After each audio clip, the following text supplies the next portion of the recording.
The darkness of space stretched endlessly before the Vakran Armada.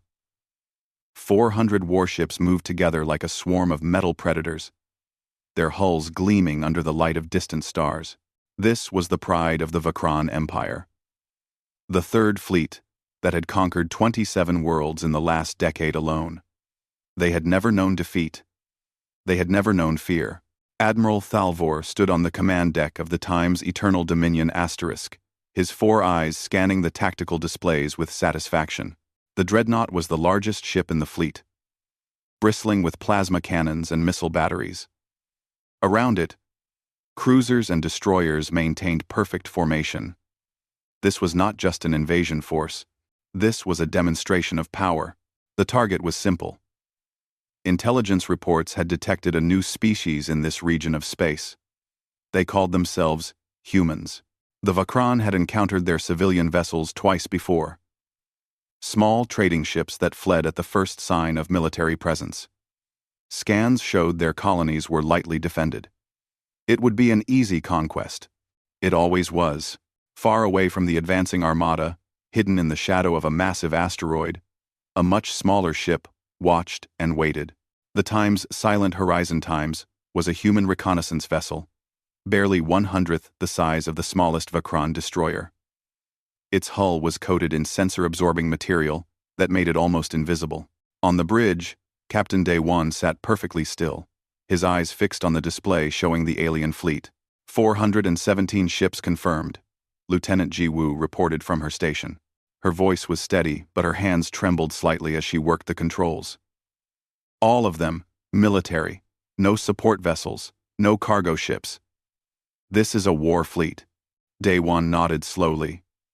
He had been a captain for 12 years, had seen combat in the Mars Rebellion and the Titan campaign. But he had never seen anything like this. The sheer number of ships was overwhelming.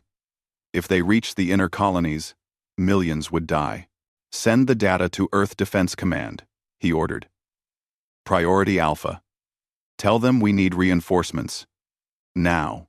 Commander Hyun-soo, the second in command, moved closer to Day-1's chair. Captain, should we fall back? If they detect us, we stay, Day-1 interrupted. We need to know their capabilities, their tactics. Every piece of information could save lives. The bridge fell silent. Everyone knew the risk.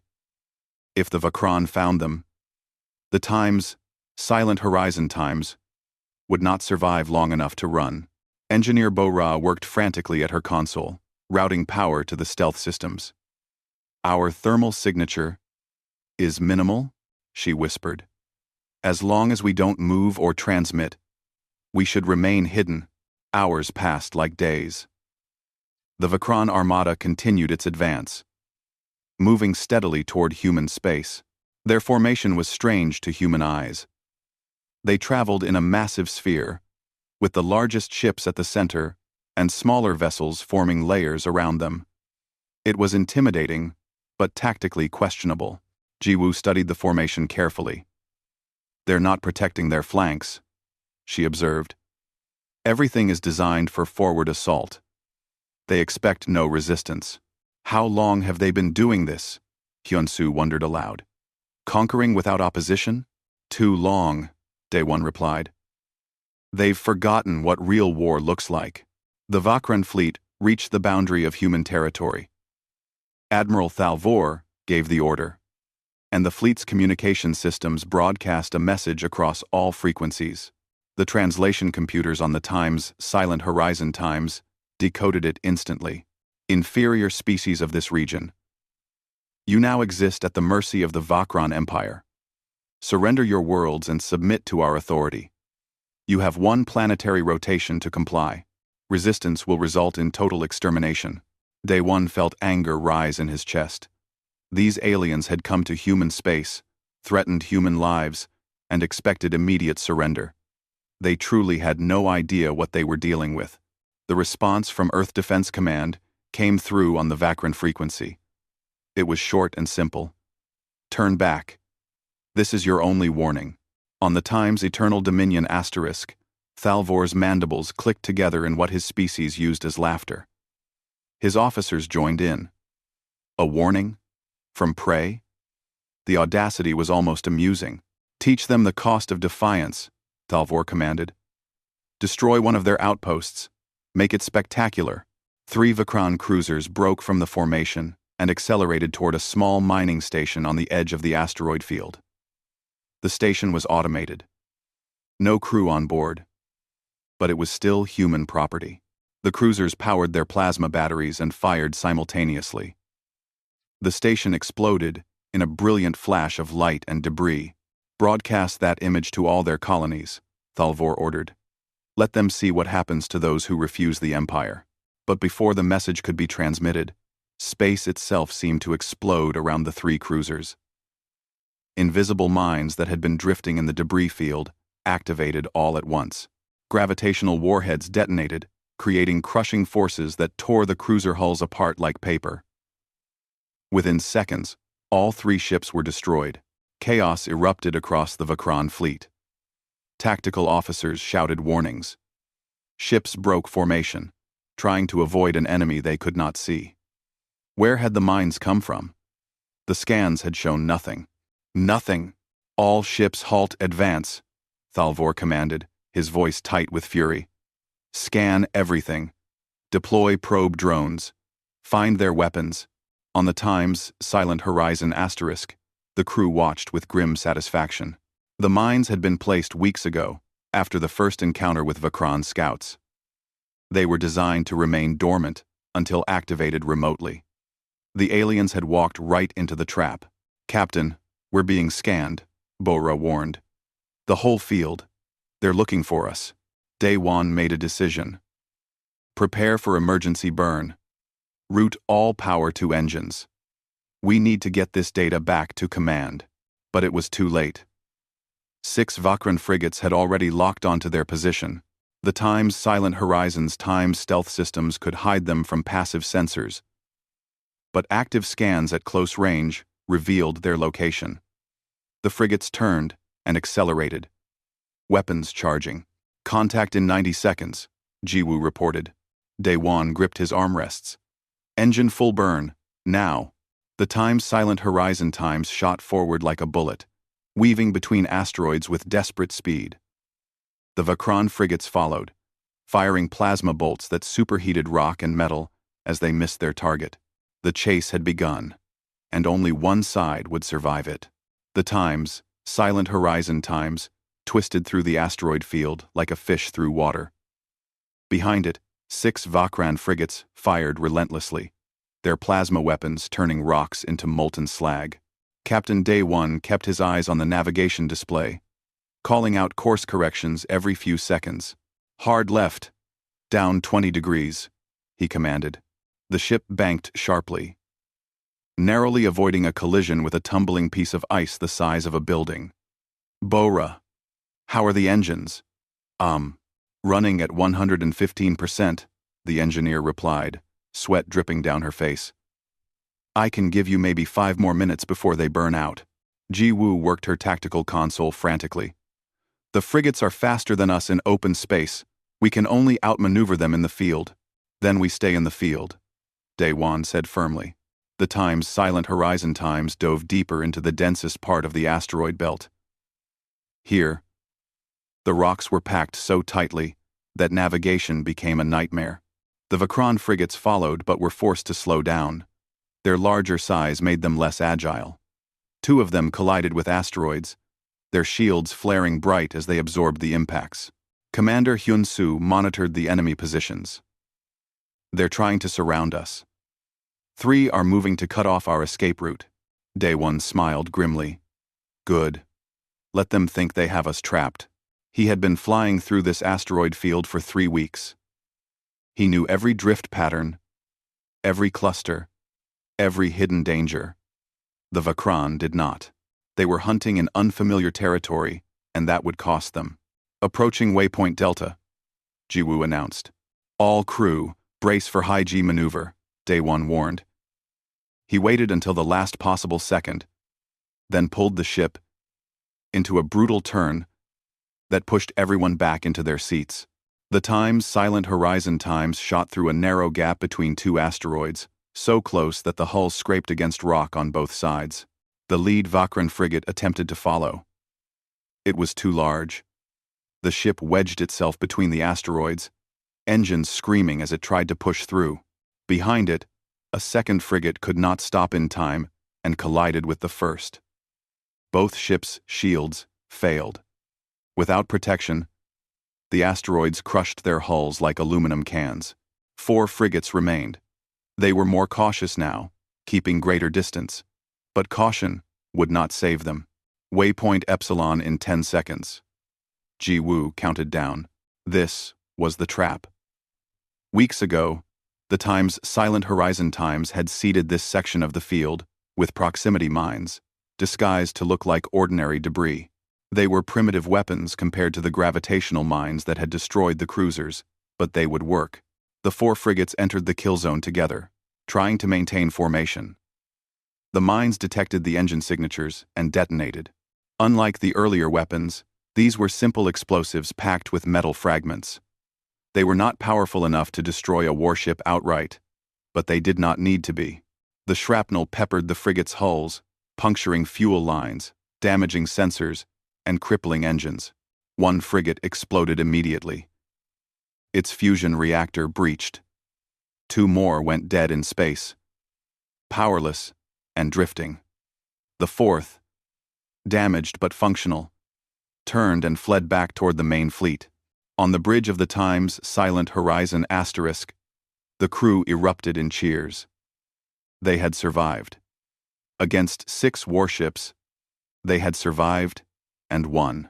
Damage report, Day 1 ordered, bringing them back to focus. Hull integrity at 70%. Bora reported.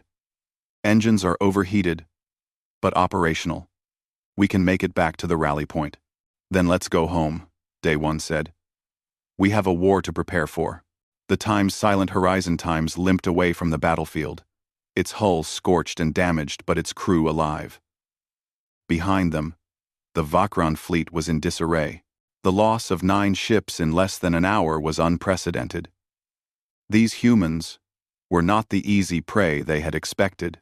Admiral Thalvor watched the returning frigate dock with the Times Eternal Dominion asterisk. Its hull was torn and blackened. The captain, a young officer named Kresh, came to the command deck to report. His confidence was gone, replaced by something Vakran warriors rarely felt: fear. The humans knew we were coming, Kresh explained. They prepared traps, ambushes. Their small ship led us through a minefield.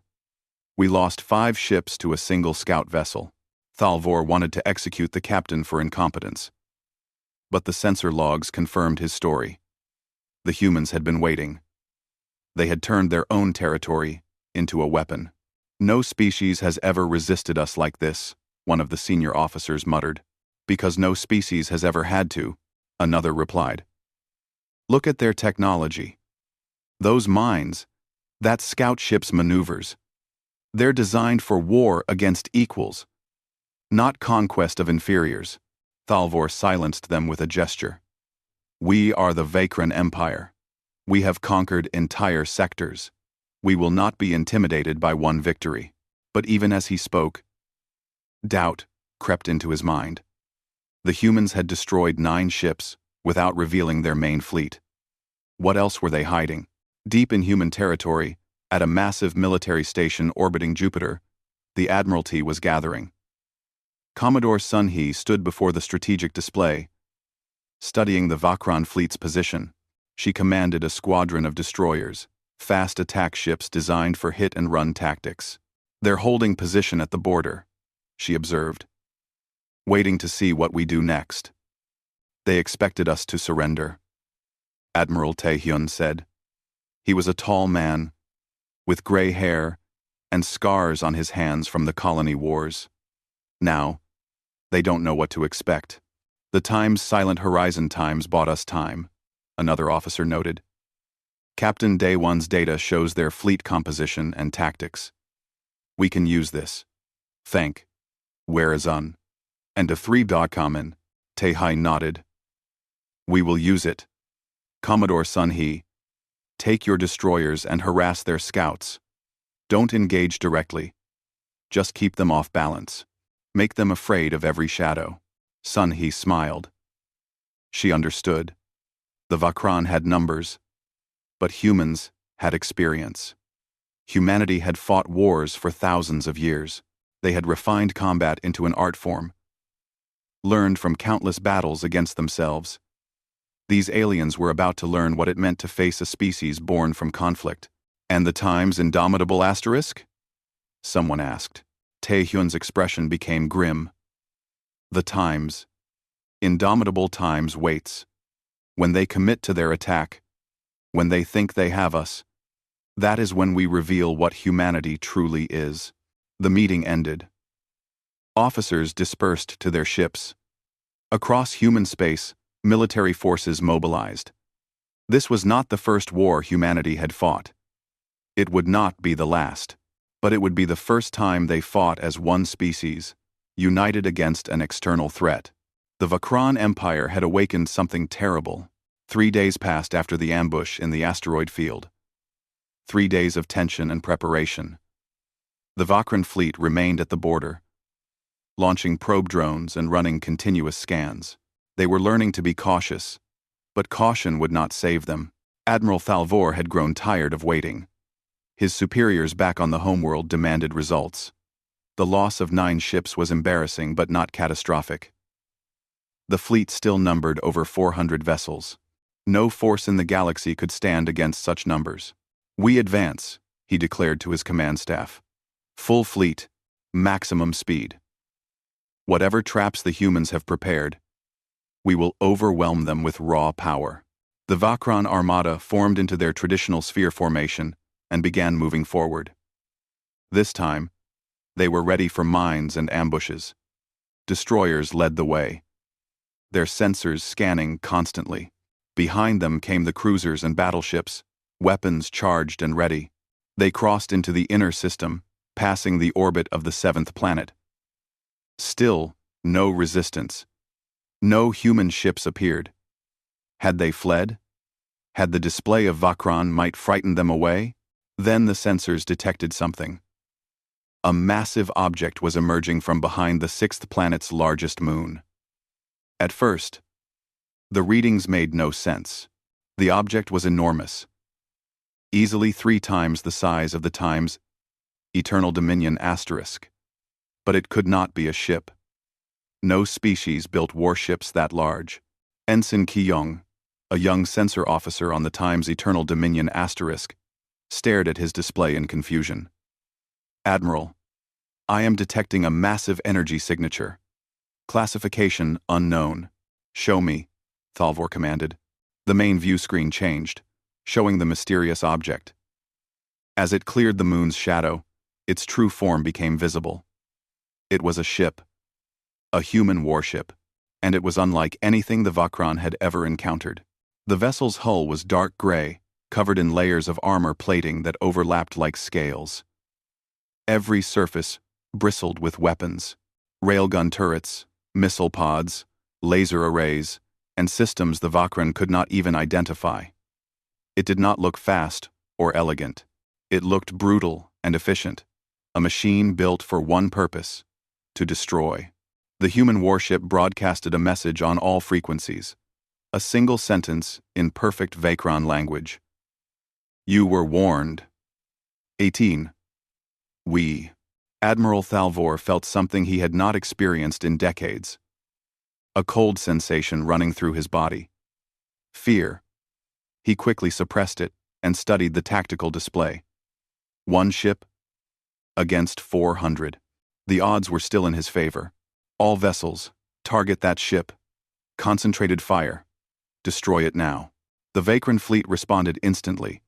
Hundreds of plasma cannons and missile launchers turned toward the human warship. The first volley was enough firepower to crack a planet's crust. Energy weapons and explosives filled space with destructive force, all converging on a single target. The human ship, designated Times, indomitable Times according to its transponder signal, did not attempt to dodge. Its shields flared brilliant blue as they absorbed the incoming fire. When the light faded, the ship was still there, completely undamaged. On the bridge of the Time's indomitable asterisk, Admiral Tae-hyun watched the enemy fleet with calm eyes. He had designed this ship himself, had overseen its construction for 8 years. Every system had been tested and retested. He knew its capabilities better than anyone. "Shield status?" he asked. "Holding at 92%, his tactical officer reported. "Minimal drain," Tae-hyun nodded. The shields had been designed to withstand sustained bombardment from multiple vessels. The Vakran weapons, while numerous, were not particularly powerful by human standards. Return fire. Spinal mount. Full power. The Time's Indomitable's Time's main weapon was a railgun that ran the entire length of the ship. It fired solid metal projectiles using magnetic acceleration, launching them at incredible speeds. The targeting system locked onto a Vakran battlecruiser near the front of their formation. The railgun fired. There was no dramatic light show, no visible beam. Just a tungsten carbide projectile, weighing several tons, traveling at 30% of light speed. The projectile hit the battlecruiser's shield and punched through it like it was not there. The kinetic energy was so immense that the battlecruiser's hull simply vaporized on contact. But the projectile did not stop. It continued through the ship and struck the destroyer behind it. Then another ship, and another. 7 Vakran vessels were destroyed in less than 3 seconds. The projectile finally detonated inside a heavy cruiser, releasing the last of its kinetic energy in a blast equivalent to a nuclear weapon. The cruiser broke apart, adding its debris to the expanding cloud of wreckage. Silence fell across the Vakran fleet. 7 ships, 1 shot, 7 ships. "Impossible," Thalvor whispered. His hands gripped the armrests of his command chair so tightly they cracked. But the impossible was just beginning. From multiple points around the system, more human ships appeared. These were smaller than the Time's indomitable asterisk, but still formidable. Destroyers and frigates that had been hiding, waiting for this moment. Commodore Sun-hee commanded the lead destroyer squadron. All ships, weapons free. Attack pattern Delta. Hit them hard and fast. Her destroyers accelerated to incredible speeds, their fusion engines burning bright. They were built for speed and precision, not heavy combat. But they did not need to fight fair. They just needed to kill. The first destroyer passed through the Vakran formation, its missile pods opening to release their payload. 30 guided missiles streaked toward a Vakran heavy cruiser, each one carrying an antimatter warhead. The cruiser's point defense systems managed to destroy 24 of them. The remaining 6 were enough. The cruiser disappeared in a flash of matter-antimatter annihilation. The other destroyers repeated the tactic, darting through the Vakran fleet like wolves attacking a herd. They were too fast for the larger alien ships to target effectively. By the time the Vakran guns turned to track them, the human ships were already gone, leaving only destruction in their wake. Captain Young-mi watched from the Time's Indomitable's Time's Flight Control Center as her fighter squadrons launched. 50 small craft, each one carrying a pilot and enough firepower to cripple a frigate. They swarmed toward the Vakran fleet like angry insects.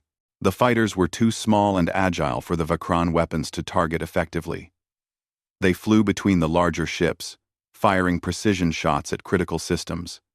Sensor arrays exploded. Engine nacelles ruptured. Weapon turrets went dark. The fighters did not try to destroy the enemy vessels. They just crippled them, made them helpless. Admiral Thalvor watched his fleet disintegrate. The carefully maintained formation had collapsed into chaos. Ships collided with each other trying to evade. Communications were jammed or destroyed. Officers screamed contradictory orders. This was not a battle. This was a massacre. "We must retreat," his second-in-command urged. "We must preserve the fleet." Thalvor wanted to refuse. To retreat was to admit defeat, to acknowledge that the Vakran Empire was not invincible. But the alternative was to watch every ship under his command die. "All vessels," he broadcast, his voice heavy with shame. Emergency jump to rally point Kresh. 7. Retreat. Retreat now. The surviving Vakran ships engaged their faster-than-light drives and vanished from the system, leaving behind the wrecks of nearly 200 vessels. They had come as conquerors. They fled as survivors. The rally point was supposed to be safe. A quiet region of space far from enemy territory where the Vakran fleet could regroup and repair. But there was no safety anymore. Not after what they had witnessed. Admiral Thalvor stood in the command center of the Times Eternal Dominion *, staring at the casualty reports. 217 ships lost. Over 50,000 warriors dead. In less than 2 hours of combat, the numbers did not seem real. Around him, his officers worked in silence. The usual pride and confidence were gone, replaced by uncertainty and fear. They had always been the hunters. Now they knew what it felt like to be prey. Status of the remaining fleet? Thalvor asked quietly. 212 vessels accounted for, an officer reported. Many have sustained damage. 17 ships are critically damaged and cannot jump again without major repairs. Thalvor nodded slowly. More than half his fleet was gone. The humans had done this with a fraction of his numbers. What would happen if they brought their full force to bear? Communications from the homeworld, another officer announced. The High Council demands a full report. Thalvor had been dreading this moment. He had failed. The Empire did not tolerate failure, but he had to report. He had to make them understand the threat humanity posed. The holographic display activated, showing the 5 members of the High Council. They were old warriors, veterans of dozens of campaigns. They expected victory. What they would get was the truth. Admiral Thalvor, the first counselor, spoke. We have received scattered reports from your fleet. They speak of impossible defeats, of human ships that cannot be destroyed. Explain this failure. We have report. We have received the Tyrannus. Thalvor straightened his posture. The humans are not like any species we have encountered. Their technology is more advanced than ours. Their tactics are superior. They have clearly fought many wars and learned from them. Impossible. Another counselor interrupted. Our intelligence showed them as primitives, simple traders and colonists. Our intelligence was wrong. Thalvor stated firmly. We only saw what they wanted us to see. Their civilian vessels were bait. They were studying us, while we underestimated them. He brought up footage from the battle. Video recorded by ship sensors showed the Times, indomitable Times in action. Its weapons tearing through Vakran vessels with terrifying efficiency. It showed human destroyers moving faster than anything in the Vakran navy. It showed fighters swarming like predators. The counselors watched in silence. When the footage ended, they sat motionless for several seconds. One ship did this? The first counselor asked, his voice barely a whisper. One primary warship, supported by approximately 30 smaller vessels, Thalvor confirmed. And according to our analysis, they were holding back. They never pursued us. They simply defended their territory and let us leave. Then we must return with greater force, a counselor declared. Mobilize the first and second fleets. Send 1,000 ships, 2,000 if necessary. We cannot allow this defeat to stand. But Thalvor shook his head. With respect, that would be suicide. We need to understand them first. Study their capabilities. Perhaps seek peaceful contact. The word peaceful seemed to shock the council. The Vakran Empire did not make peace. They conquered, or they destroyed. There was no middle ground. You are suggesting surrender? The first counselor asked, his tone dangerous. I am suggesting survival, Thalvor replied. We assumed the humans were weak because they did not attack us first. But what if they simply had no interest in conquest? What if they only fight when threatened? It was a revolutionary idea for the Vakran. Every species they had encountered either submitted immediately or fought weak defensive actions before being overwhelmed. No one had ever bloodied the Empire and then simply stopped. While the Vakran debated their next move, humanity was taking action. On Earth, in a secure bunker beneath the surface, the human military command was analyzing the battle results. Admiral Tae-hyun presented his findings to the assembled leadership. The Vakran weapons are powerful, but unsophisticated. Their shields are standard plasma-based systems. Their tactics rely on overwhelming numbers rather than strategic thinking. So we can beat them? A general asked. We already beat them, Tae-hyun corrected. The question is what we do next. They will likely regroup and try again with greater numbers. Then we destroy them completely. Another officer suggested. Show them the cost of threatening humanity. But Ambassador Kyung-suk, the civilian representative at the meeting, raised her hand for attention. That would make us no better than them. We defended ourselves. We proved we are not easy prey. Now, we should offer them a choice. Peace or total war. They won't respect peace, someone argued. They only understand strength. Then we show them strength by being magnanimous. Kyung-suk countered. We beat them decisively. Now we offer mercy. That will confuse them more than any weapon. Tae-hyun considered this. The ambassador was right. The Vakran expected either submission or endless war. By offering peace from a position of strength, humanity would demonstrate something the Empire had never encountered. Restraint. Very well, he agreed. But we prepare for war while we offer peace. Start construction on 5 more ships, like the Time's indomitable Asterisk. Expand our defensive positions. If they come again, they will find us even more ready. Across human space, the military-industrial complex roared to life.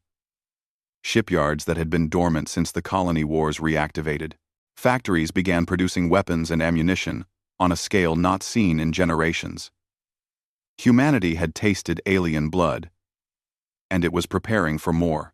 But they also prepared the peace offering. A transmission was crafted, carefully worded to appeal to Vakran culture while making human capabilities clear. It included footage from the battle, showing not just the destruction, but also the restraint. Human ships had not pursued.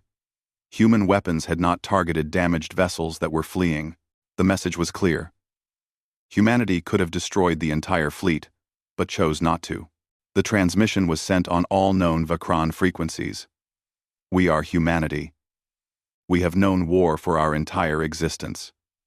We have fought ourselves across centuries and emerged stronger.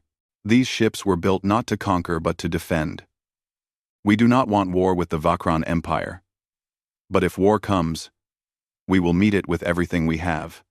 Choose peace, and you will find allies. Choose war, and you will find only death. On the Time's Eternal Dominion Asterisk, Thalvor received the message and played it for his officers. They watched in silence as human capabilities were laid bare. The footage showed things the Vakran had not even known happened during the battle. Weapons that had not been used. Systems that had remained dormant. The humans had been holding back significantly. They could have killed us all, one officer whispered. Yes, Thalvor agreed. And they chose not to. That is either great wisdom or great strategy. Perhaps both. The human transmission reached every corner of the Vakran Empire within hours. It could not be blocked or censored because it was broadcast simultaneously on every frequency, through every relay, to every receiver. Billions of Vakran citizens saw the battle footage. They saw their mighty armada broken and scattered. They saw ships they thought invincible destroyed by weapons they did not understand. Panic spread through the empire like wildfire. The Vakran had built their entire civilization on the belief that they were superior to all other species. Now that belief was shattered. If the humans could defeat them so easily, what else was possible? The High Council met in emergency session. The debate was fierce and bitter. The military commanders wanted immediate retaliation, a massive strike with every available ship. The civilian leaders urged caution, fearing that another defeat would destroy the empire completely. For the first time in Vakran history, there was serious disagreement at the highest levels of government. Matriarch Velshara, the oldest member of the council and the only one who had lived through the Empire's founding wars, listened to both sides before speaking. Her voice was quiet, but carried absolute authority. "We are afraid," she stated simply. "For the first time in 300 years, we face an opponent that can truly hurt us. This fear makes us want to strike out, to prove our strength. But fear is also teaching us wisdom." She gestured to the human transmission, still playing on the displays. "Look at what they show us. They could have pursued our fleet and destroyed every ship. They did not. They could have attacked our colonies while our forces were scattered. They did not. They offer peace, but they also show us the consequences of refusing." "Peace is weakness," one of the military commanders growled. "No," Velshara corrected. "Weakness is attacking an enemy you do not understand and losing half your fleet. Strength is knowing when to fight and when to negotiate." She turned to face the full council. "I propose we send a diplomatic envoy to the humans, not to surrender, but to establish dialogue. We need to understand them. Why do they fight so well? Why do they show restraint? What do they truly want?" The proposal was controversial, but ultimately, fear won over pride. The council authorized a diplomatic mission. A small, unarmed vessel would be sent to human space, carrying envoys authorized to negotiate on behalf of the Empire. Admiral Thalvor was chosen to lead the mission. It was both an honor and a punishment. He had lost the battle, so he would be the one to face the humans in peace. If he failed again, his life would be forfeit. If he succeeded, he might restore his reputation. The diplomatic vessel, painted white according to human customs for peaceful intent, entered human territory 2 weeks after the battle. It was met immediately by a squadron of human destroyers. They did not fire, but they made it very clear that the Vakran ship was being watched and could be destroyed at any moment. The vessel was directed to a space station on the border, a massive structure that served as both military outpost and diplomatic center. As the Vakran ship approached, Thalvor could see human warships positioned around the station. There were at least 20 vessels visible, including 2 that were similar in size to the Time's indomitable Asterisk. The message was clear. Humanity was ready for anything. The Vakran delegation was escorted to a meeting room deep inside the station. The room was simple, with a large table and chairs designed to accommodate different species. Waiting for them was Ambassador Kyung-suk, flanked by military advisors including Admiral Tae-hyun. Thalvor studied the humans carefully. They appeared relaxed, but he could sense the alertness beneath. These were warriors, pretending to be diplomats, just as he was. Both sides understood that this meeting could end in either lasting peace or renewed war. Kyung-suk spoke first, her voice calm and measured. "Welcome to human space, Admiral Thalvor. We appreciate your willingness to meet with us. I am here because my empire recognizes that we underestimated humanity," Thalvor replied, choosing honesty over diplomatic language. "Your victory was complete. You could have destroyed us. Why did you not?" Because we do not seek the destruction of the Vakran people," Kyung-suk answered. "We only wanted you to stop threatening us. You have done so. Therefore, we have no reason to continue fighting." This concept was difficult for Thalvor to grasp. "But you have shown superiority. By our customs, that gives you the right to rule." "We do not want to rule you," Tae-hyun interjected. "Humanity has learned through hard experience that conquest creates more problems than it solves. We fight only when necessary, only to defend ourselves." Thalvor considered this. "Your ships suggest otherwise. The Time's indomitable Times is not a defensive vessel. It is a weapon of overwhelming power. Even parting of overwhelming power." "Yes," Tae-hyun agreed. "Because the best defense is the ability to destroy any attacker so completely that others learn not to attack. We built such ships to fight ourselves, during our civil wars. Those wars taught us that military strength must be balanced with restraint. You fought yourselves? Thalvor asked, surprised. Your own species? For thousands of years, Kyung-suk confirmed. We have known war longer than your empire has existed. We have perfected it, suffered through it, learned from it, and we have learned that peace is more valuable than victory. This was a revelation to Thalvor. The Vakran had conquered other species but had never fought among themselves. They had no experience with the kind of total war that could destroy both victor and vanquished. Humanity did. What do you want from us? He asked directly. Peaceful coexistence, Kyung-suk replied. Trade, cultural exchange, mutual defense against external threats. We want what any reasonable species wants. Security and prosperity for our people. And if the Empire cannot accept this? If they demand we continue the war? Taehyun answered this time. Then we will show your Empire exactly what happens when humanity commits to total war. The Times. Indomitable Times was our oldest warship. We have newer ones. Larger ones. We have weapons we did not use in our first battle. We can fight across your entire empire simultaneously if necessary. He leaned forward, his eyes hard. But we do not want to. War is wasteful and destructive. We prefer peace. The choice is yours, Thalvor understood. This was not a negotiation between equals. This was humanity offering mercy while holding a sword at the Empire's throat. But it was still mercy. That counted for something. I will take your offer to the High Council, he said. But I will recommend they accept. You have proven your strength. It would be foolish to test it further. The negotiations continued for 3 days. Terms were established. The Vakran Empire would respect human territory. Trade agreements would be established.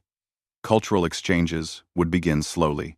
Most importantly, both sides would maintain open communication to prevent future misunderstandings. When Thalvor returned to Vakran space, he carried with him a treaty signed by both parties. The High Council debated for another week before reluctantly accepting the terms.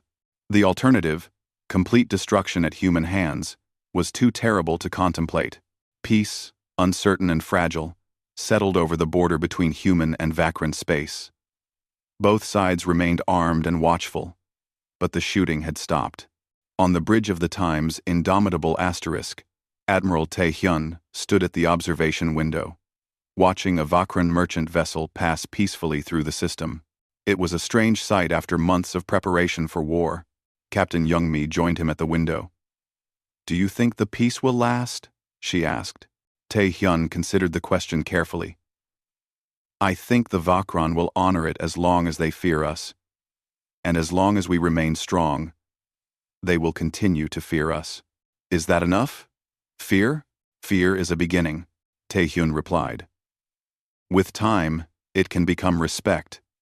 And respect can become genuine friendship. But it starts with them understanding that attacking humanity is suicide. He turned from the window and looked at his ship. The Times.